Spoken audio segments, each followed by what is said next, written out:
Hello everyone, welcome to dynamic study. तो आज हम डिस्कस करेंगे difference between outsourcing and offshoring. तो देखिए, आउटसोर्सिंग एंड ऑफशोरिंग की अगर हम बात करें तो ये टर्म आपस में बहुत सिमिलर लगते हैं, बट ये सिमिलर है नहीं। ऑफशोरिंग क्या होता है ये मैंने आपको ऑलरेडी बताया था कि ऑफशोरिंग में हम किसी डिपार्टमेंट को या फिर अपनी पार्ट ऑफ द कंपनी को या फिर प्रोसेस को या फिर किसी पर्सन को किसी दूसरी कंट्री भेजते हैं, किसी दूसरी लोकेशन पे भेजते हैं, उसको हम ऑफशोरिंग बोलते हैं। आउटसोर्सिंग क्या है, चलिए इसको समझ लेते हैं और उसके बाद दोनों के बीच का डिफरेंस भी हम देखेंगे।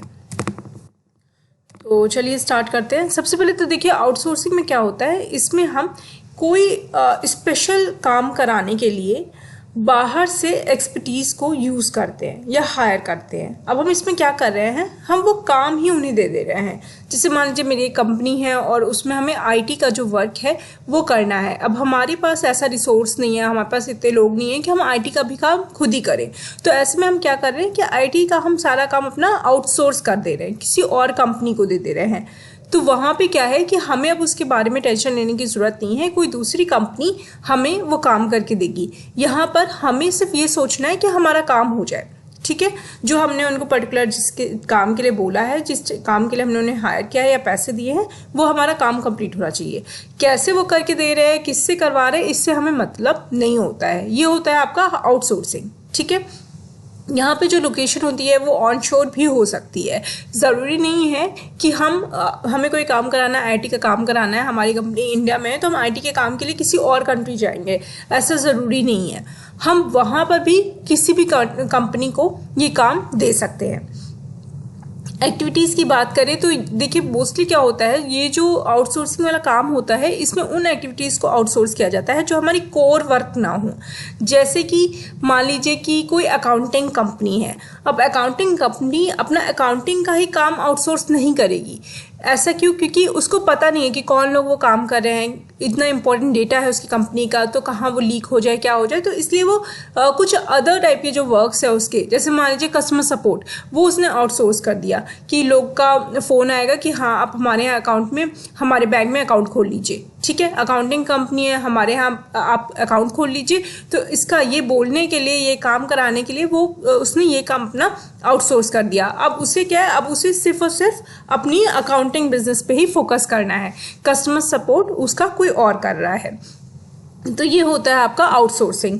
चलिए और ज़्यादा डिटेल में देखते हैं पॉइंट ऑफ डिफरेंसेस को। तो यहाँ पर क्या होता है कि थर्ड पार्टी जो होती है वो उसका हम यूज़ करते हैं आउटसोर्सिंग में।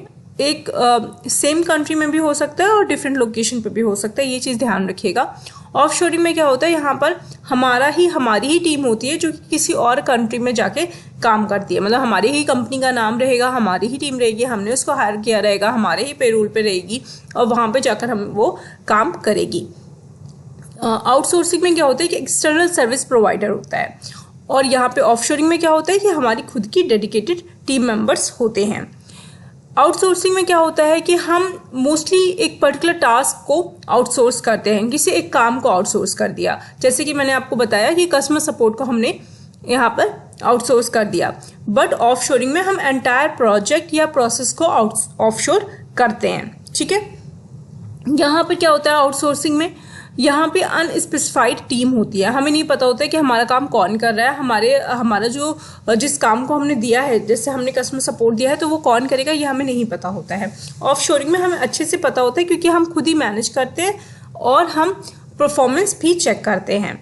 इसके अलावा आउटसोर्सिंग में हमें talent acquisition, recruitment, performance management, development plan, इन सब में बहुत ही हमारी मिनिमम इन्वॉल्वमेंट होती है। जैसे कि देखिए कि अगर मान लीजिए कोई कंपनी है वो आईटी इंजीनियर हायर कर रही है किसी दूसरी कंपनी के लिए। जैसे मैं आपको एग्जांपल देती हूँ, मान लीजिए कि यूएस की कोई कंपनी है जिसने अपना आईटी का सारा काम इंडिया में इन्फोसिस को दे दिया, ठीक है। अब इन्फोसिस क्या कर रही है, अपने लोगों को हायर कर रही है, मतलब इंडियन लोगों को हायर कर रही है और उसके बाद वो वहाँ पे प्रोजेक्ट में रख रही है।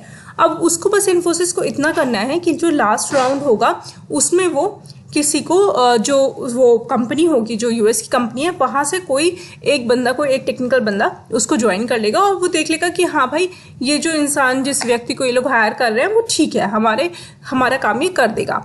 तो बस इतना इन्वॉल्वमेंट होता है, ठीक है। इससे ज़्यादा मतलब थोड़ा बहुत ही इन्वॉल्वमेंट होता है, बहुत ज़्यादा नहीं होता है। हम एकदम ही हमें जॉब ऑफर नहीं देना होता है, हमें फुली इन्वॉल्व नहीं होना होता है, और ऑफ शोरिंग में हमें फुली इन्वॉल्व होना रहता है, हमें ही वो हमारा ही पूरा प्रोसेस होता है।